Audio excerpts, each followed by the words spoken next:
You are watching BNS News.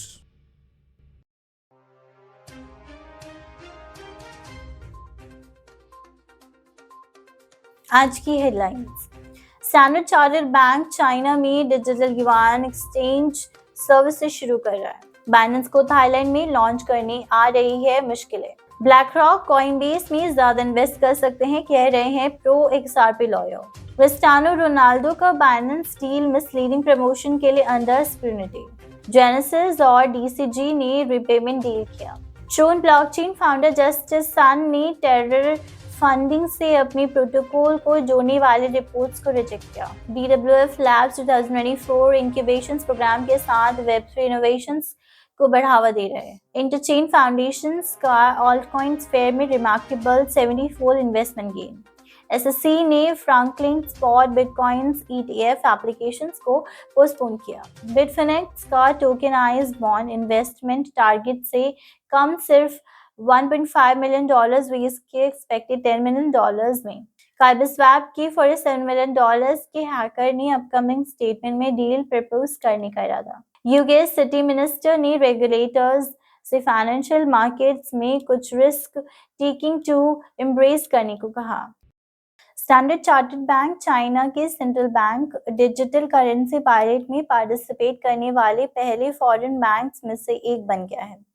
Bank ने बताया कि 165 साल से चाइनीज मार्केट में रूटेड होने के नाते स्टैंडर्ड चार्टर्ड डिजिटल युआन के डेवलपमेंट प्रोस्पेक्ट्स के बारे में ऑप्टिमिस्टिक है। बाइनेंस बिलियनर शरद रतनवाड़ी के गल्फ एनर्जीज डेवलपमेंट PCL के साथ पार्टनरशिप में थाईलैंड में एक नया डिजिटल एसेट प्लेटफॉर्म लॉन्च कर रहा है, लेकिन बाइनेंस ने हाल ही में यूएस एंटी मनी लॉन्ड्रिंग और सैंक्शंस वायलेशंस के लिए गिल्टी प्ली की चिंता पैदा कर दी। Pro XRP lawyer John Beaton ने कई XRP टोकन होल्डर्स को रिप्रेजेंट करता है ने ब्लैक रॉक के पॉपुलर क्रिप्टोकरेंसी एक्सचेंज कॉइनबेस में इक्विटी इन्वेस्टमेंट के बारे में एक नोटवर्दी प्रेडिक्शंस किया है।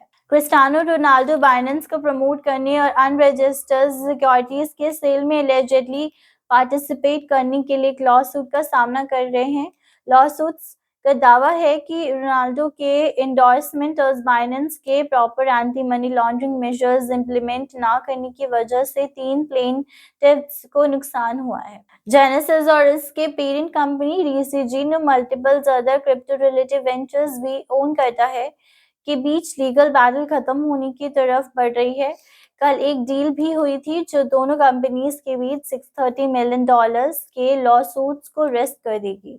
ट्रोन ब्लॉकचेन फाउंडर जस्टिन सन ने सजेशंस को रिजेक्ट किया है कि उनका प्रोटोकॉल टेररिस्ट ऑर्गेनाइजेशंस द्वारा इंक्रीजिंगली यूज किया जा रहा है। सन ने कहा कि ट्रोन का टॉप प्रायोरिटी डिसेंट्रलाइजेशन मेंटेन करना और उसके यूजर्स के एसेट्स को सेफ रखना है। एक नई रिपोर्ट के मुताबिक जुलाई 2021 से अक्टूबर 2023 तक Israel national bureau for counter terror financing ने 143 ट्रोन वॉलेट सीज किए हैं। DWF Labs 2024 इंक्यूबेशन प्रोग्राम के साथ Web3 इनोवेशंस की बढ़ावा दे रहा है, एक इनिशिएटिव जो इनोवेशंस को फोस्टर करता है और Web3 बिल्डर्स की नेक्स्ट जनरेशन को सपोर्ट करता है। इंटरचेंज फाउंडेशंस के स्टेटमेंट में यह एम्फसाइज किया गया है कि उनके पास करेंटली सेलेस्टिया में 1.6% स्टेक है जो $70 मिलियन का है। यह सिचुएशन सिग्निफिकेंट है ड्यू टू सेलेस्टिया की 2021 की सीड राउंड के कारण।